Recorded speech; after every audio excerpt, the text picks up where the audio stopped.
Sing mulang ge nika. Nika sing lemu nika. Sing ndi? Sing lemu. Kayak mulang sapi kok kayak kowe duduk kok ya. Pilih iki terus to. Mas aku senenono, Mbak, senenono. Mas aku ora kurang piye to? Golek nganti semaput piye? Ora. Direh. Wis to aja nesu ae to, saiki mesemo. Wis. Nang opo aku ki yo. Nang apa kuwi? Tralene kuwi piye? Lah kathoke mlotrok. Dipeneteni ya. Tak gondeli kene lho. Dipeniteni ya. Aja aku nyubles ngono.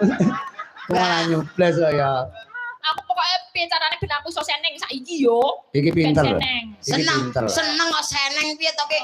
Lho, iki seje desa seje cara. Mbak Elisa kan saka asline ngendi Pak sampean ki? Saka toli-toli. Heeh, saka tilo-tilo kuwi. Toli-toli. Toli-toli.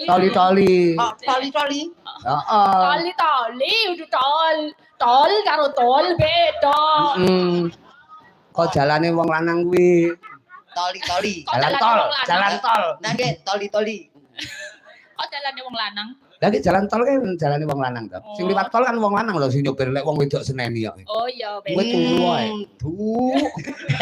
ae. Kowe meneng tak hapusane. Cilik radong ora. Cilik lho. Sikile gek iso, gek bobok sesuk sekolah. Ora lunga-lunga golek sinden. Libur, Pak. Besok libur. Sesuk ki tetep mangkat to golek beda awak dhewe ning omah ki ra ono panganan. Besok ki buat ujian kelas 6. Mosok Elisa dadak njagakne MBG. Kowe ki kan ya aku golekno pisan. Lah iya to. Ora. Aku ditambanono iki aku. Tambanono. Aku sedih kok ngene iki. Jaluk gen seneng. Dijenggleng kok piye ngono ya. Yoga. Lah apa? Anu ya. Iki lho gajah. Cilu. Gajah binatang yang amat besar. Telinganya lebar, talinya panjang. Berbunyi. Ya, ora muni. Mencit ora. Ndi? Tadi gue. Mas aku. Tapi nganggo pangkur jenggleng ya kene. Oh iya. Aku dijenggleng. Jenggleng no, kowe kan mencolote dhuwur. Mencolote dhuwur. Caping gunung ya kene. Nah, lho kok Mbak Elisa ki spesial bawa pinter kok. Penyang tasik kuliah no sampun punya putu. Kok punya putu. Sapa ngerti ya. Kuliah no. Tesih kuliah. Semester pira Mbak penjenengan? Semester kata. Kali 12 doso.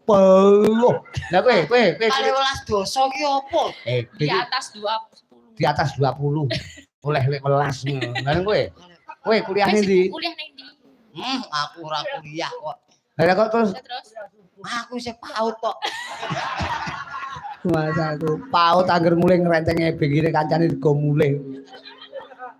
Yo ben. Ya, genjleng ya. Mas Utep. Nek mung keri-keri sing pena lho. Loh, iki ambak omong sakmene, Mbak. Iki lek genjleng mencolot iso 3 meter punjul ya. Heeh ya. Pel. Oh, muk.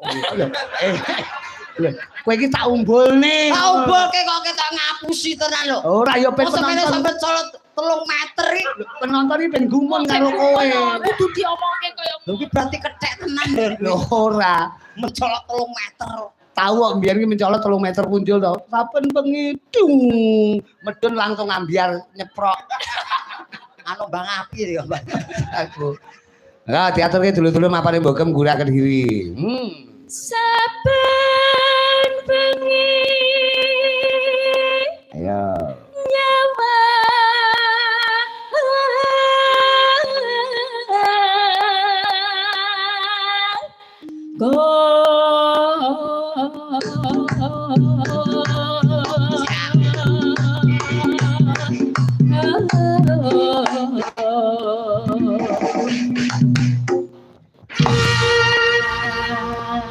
Kok ratekan sih?